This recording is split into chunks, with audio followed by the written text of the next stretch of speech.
Dr. Usman Chohan, who is a leading political economist. He is right here in the studios. Thank you very much to have joined us, Dr. Usman. Dr. Usman, the IMF Managing Director Kristalina Georgieva mentions that Pakistan has crucial issues to resolve. I'll quote what she says. There are many important issues to be solved in Pakistan: the tax base, how the richer part of society contributes to the economy, the way public spending is being directed, and of course creating a more transparent environment. She also, of course, acknowledges the country is interested in a new loan management. What are the issues, apart from the ones that she has highlighted, that Pakistan needs to resolve in order to move forward with the follow-up program and EFF after this one ends? This is an excellent point because she only made a passing remark as part of a two-point question. In fact, there are other things that she may have chosen to mention. One was on the expenditure side, because that is something that the IMF has been very tough on Pakistan in terms of asking us to reconcile the size of government. She happened to mention in a cursory manner that the tax base is an issue and that the elite element is that is fine. And another point is that the ease of doing business in terms of transparency is only one part of that.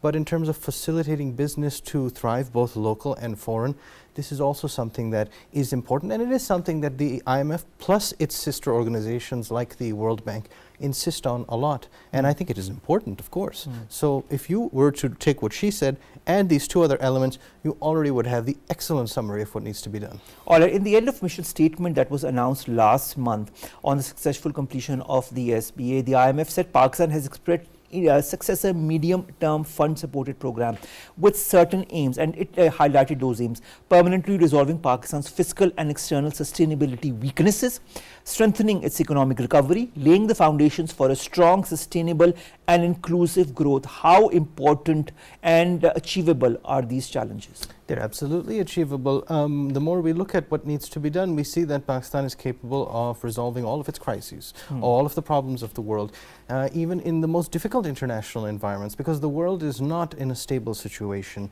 The things that matter to our economy from an international perspective also impact other countries. For example, the price of oil, and with things heating up further in the Middle East, what's going to happen? Those things will weigh down. But in terms of getting the house in order proverbially, there is plenty that can be done. In fact, the path becomes more and more clear with every successive iteration, with every successful change of power. You see the people realize, you know what, we cannot keep kicking this down the road. True. That kicking the can down the road mentality is shrinking, because we're at the end of a road in terms of a transition from one generation to another. So I think that it is a high time that we do address the things, and then you won't need the IMF to tell you what to do. Let's hope that happens pretty soon. Much to have joined us. Final question to you, Dr. Usman Chohan. Dr. Aqdas Afzal pointed towards the reform process. In the past programs, also 4 central areas have remained, and this is what is expected that in the future program also these areas will remain under focus for the reforms. Strengthening public finances. Second, of course, restoring the energy sector's viability by accelerating cost-reducing reforms, returning inflation to the target with a deeper and more transparent, flexible foreign exchange market, and promoting private-led activity through the above-mentioned actions, as well as removal of distortionary protection advancement of reforms, and of course on-state enterprises. Can these objectives, these 4 important objectives as far as reforms are concerned, be achieved? Has Pakistan satisfied the IMF as far as the reform process is concerned, and other conditionalities that the IMF puts forward as far as working with partners is concerned?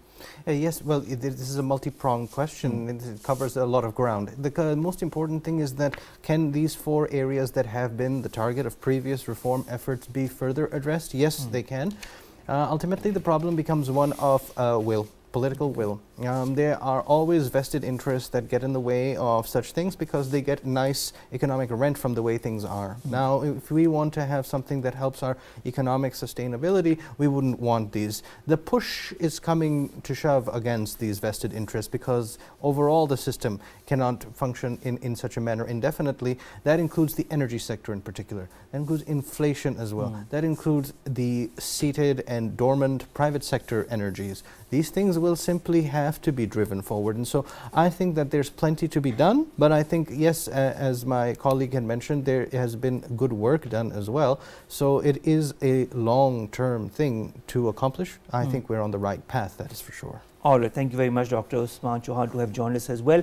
And of course, we have highlighted the different aspects of the relationship going forward between the IMF and Pakistan, all the of course, the prerequisites that Pakistan needs to adhere to in order to move forward in that respect. Let's come to our last three stories very, very quickly. The first concerns the Saudi foreign. Dr. Aqdas, final question to you. How important is it for Pakistan to look at its macroeconomic and microeconomic indicators and address all the lacunae that exist in order to have a more constructive relationship with the IMF? Well, it's going to be absolutely